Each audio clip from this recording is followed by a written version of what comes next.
سلام بچه ها، باید رفتیم. ما امروز اومدیم که قوی ترین شمشیر بازی رو که شمشیر ندارسی هست با اینچند درست کنیم. بریم سراغ اینچندش.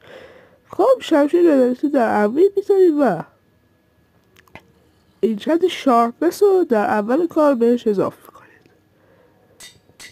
بعد که اضافه کردی شما اینچند لوتینگ رو به روی اون اضافه کنید. بعدش اینچند ناکبک که برای دور شدن ماب‌ها هست اضافه میکنید.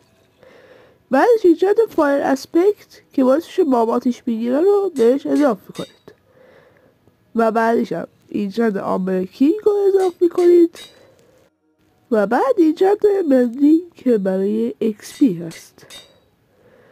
بچه ها قوی ترین شمشیر شما آماده است که میتونه تقریبا هر ماب کلیه ردیف قلب رو میتونه وانشات کنه، مثلا زامبی و کریپر میبینی که وانشاتش کنه. تا ویدیوی بعدی فعلا خدا نگهدار.